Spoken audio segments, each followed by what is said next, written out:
Assalamualaikum warahmatullahi wabarakatuh. Selamat siang, Bapak Gubernur Siahaan dan rekan-rekan sekalian. Perkenalkan, saya Nadia Rizka Wisyayani dari kelas MJ 505. Pada kesempatan ini, saya akan mempresentasikan hasil analisis beberapa jurnal yang membahas tentang manajemen risiko pada berbagai sektor, yaitu sektor konstruksi, perbankan, dan UMKM. Tujuan dari presentasi ini adalah untuk memahami bagaimana penerapan manajemen risiko berpengaruh terhadap kinerja keuangan, keberhasilan proyek, daya saing usaha, serta keselamatan kerja. Jurnal pertama membahas tentang manajemen risiko sumber daya manusia dalam kecelakaan kerja pada perusahaan kanopibandung.com. Industri konstruksi dikenal memiliki tingkat kecelakaan kerja yang tinggi. Hal ini disebabkan oleh dua faktor utama, yaitu unsafe action dan unsafe condition. Penelitian ini menggunakan metode kualitatif dengan pendekatan cause and effect untuk mengidentifikasi penyebab risiko. Hasil penelitian menunjukkan bahwa tanggung jawab karyawan masih rendah. Kemudian pemilik perusahaan belum memahami teori manajemen risiko. Yang ketiga, jumlah tenaga kerja bersifat fleksibel dan tidak tetap. Akibatnya, perusahaan belum menerapkan manajemen risiko secara sistematis. Kesimpulannya, perusahaan perlu menerapkan manajemen risiko untuk mengidentifikasi potensi bahaya dan meminimalkan kecelakaan kerja. Jurnal kedua membahas pengaruh manajemen risiko terhadap kinerja keuangan industri perbankan di Indonesia. Bank, bank memiliki peran penting dalam menjaga stabilitas ekonomi, sehingga pengelolaan risiko menjadi sangat krusial.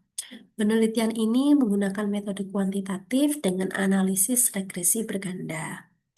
Resiko yang diuji meliputi resiko kredit atau NPL, resiko operasional atau BOPO, resiko likuidasi atau LDR, dan resiko pasar atau NN.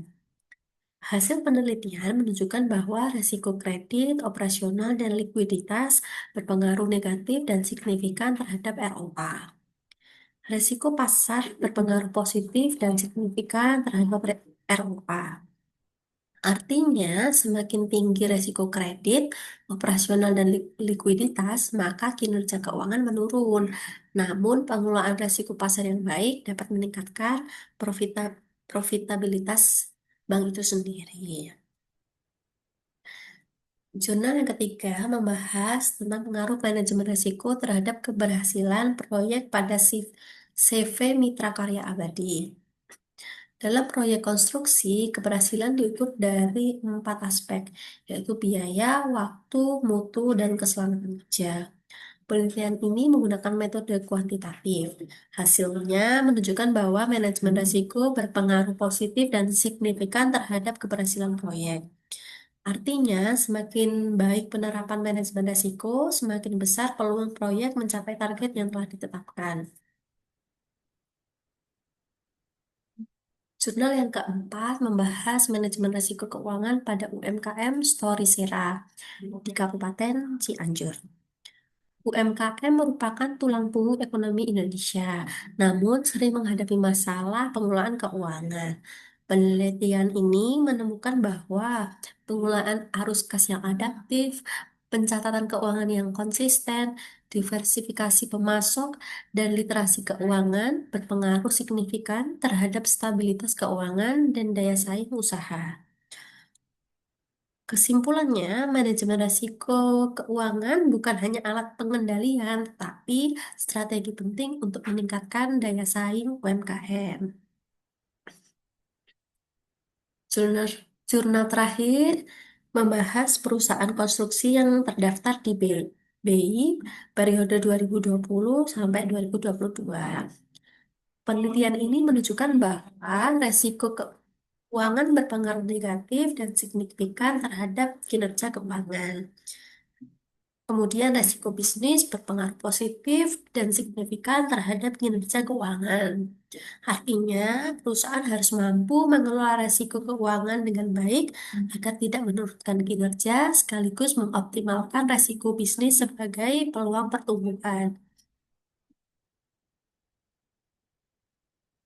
Kesimpulan dari kelima jurnal tersebut, yaitu manajemen risiko memiliki pengaruh signifikan terhadap kinerja organisasi.